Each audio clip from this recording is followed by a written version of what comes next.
the second video for today's HBL. So just as I've done essay 4A for the previous video, this video will now be tackling on 4B. So let's go back to the question again. Okay, so let's focus on part B when they're asking you to assess whether policy is designed to prevent a large and continuing rise in inflation in Singapore are the most appropriate policies for all economies. So here's where I like to think aloud, okay, as you can see from the previous HBL video on the case study 2 on India's agriculture policy. So if I'm thinking aloud, right, now in the last video for this particular essay, right, I noted that part A is purely theoretical.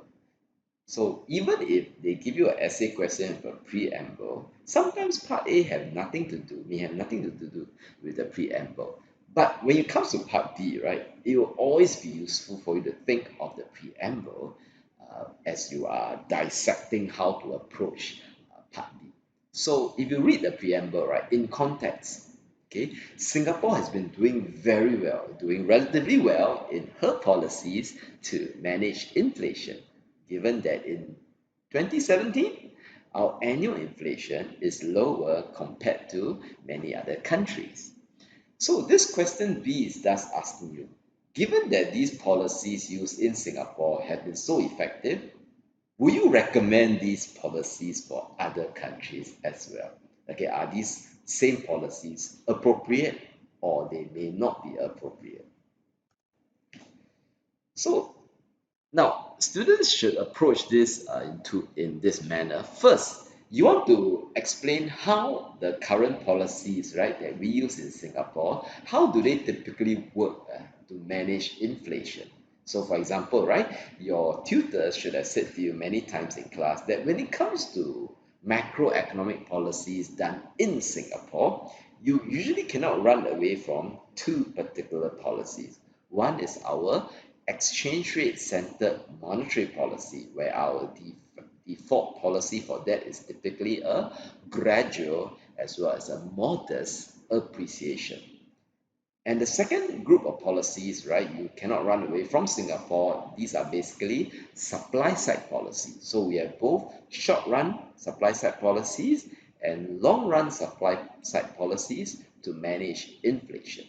So what you can do, what your main analytical depth for this part B should be, is to explain clearly how these two policies, right, how can they manage both demand pull inflation as well as cost push inflation. So you should be able to explain this and you state the standard limitations for each of these policies. And since we are doing HBL, right, I would recommend all of you, if you could, to take some time to maybe type this down on a Word document and then you submit this part to your tutors for them to check and for you to be reassured that you know exactly what econs terms you need to show to make sure that this part of the essay is as analytical as possible. Now, when it comes to the conclusion, how do you take a stand on whether are they really that suitable for other countries? Would you recommend these policies for other countries? Now, here's my point of view. Okay, we like students to be able to take a strong conclusion.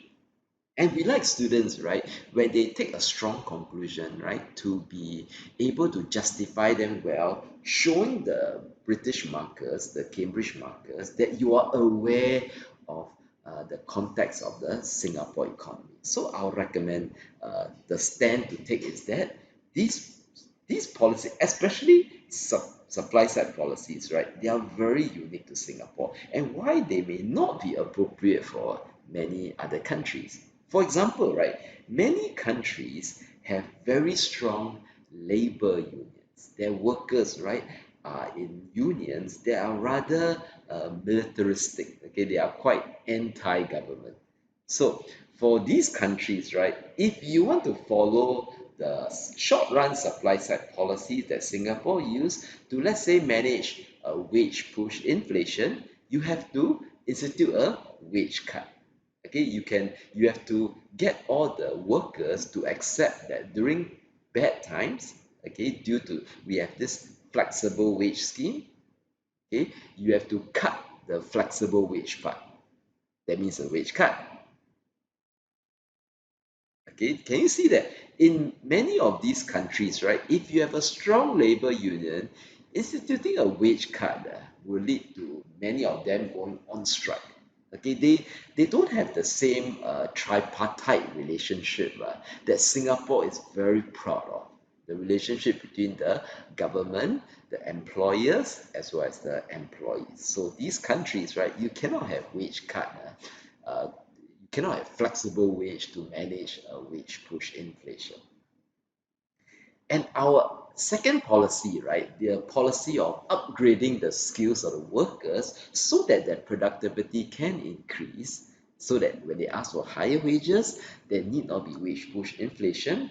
You have to be aware that this costs the government a lot of money. So when you talk about the limitations of this policy in the last slide, right, do be aware that Singapore, the government has the funds to subsidize all these training schemes. But for many of these countries, right, the governments are typically broke. They do not have the budget surplus, they do not have the reserves to tap on to subsidize wages nor pay for training. So my point is this, all these brilliant short run and long run supply side policies that you have explained in the last slide, often they are not suitable for many countries. And finally, our exchange rate policy, right?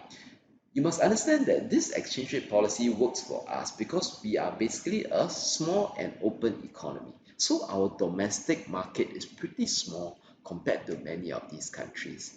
For these other countries, right, since the consumption and the domestic investment is typically a much more significant part of their economy, it makes more sense for them to focus on interest rate rather than exchange rate. Now, they cannot control both because you have been taught the financial impossible trinity or the financial trilemma, right? Almost every country, right, they want open capital markets. So in this case, right, it all boils down to whether do they want to control interest rate or exchange rate. So in this case, since many of these countries are not like Singapore, they have a very large domestic market, exchange rate policy, it's very hard for them to accept our recommendation of exchange rate policy. So because of what I've just said, right, all these policies that I've explained that work so well in Singapore, right, they are actually unsuitable for many countries, especially the developed countries. Okay, so this is where you can learn how to take a strong stand with justification that shows the Cambridge markers that you're well aware of what's going on in Singapore. So some food for thought that's not relevant for this question, but it's good to think about it, that when a lot of these countries, right, when they have inflation, the only policies they can actually use, these are basically demand management policies. That means interest rate policy, or they can try to change the tax rate or change the government expenditure. Many of them cannot use supply side policy like us due to the constraint that I've explained in the previous slide. So can you imagine when they face cost push inflation, when the SRAS shift to the left, they have no way to shift SRAS to the right because they cannot use supply side policies. The only policy they have is to shift the aggregate demand curve. So you can see that if they were to raise interest rate, because that's the only weapon they have, when the SRAS shift to the left, that already leads to a fall in real income, real national income. And if you further raise interest rate, right, that will shift AD to the left. And when that happens, true, that may ease off the increase in the general price level, but your real GDP will fall once again.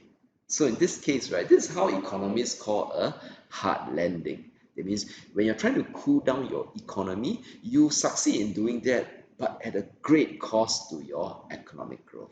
So this is something that you can be aware of as you do future macro questions.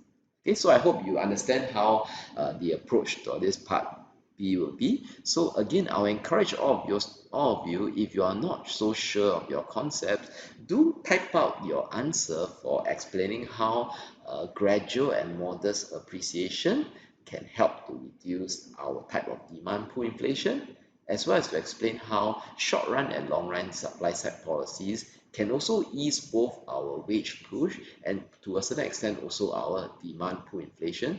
Do type this out and submit to your tutor for them to take a look. Okay, thank you.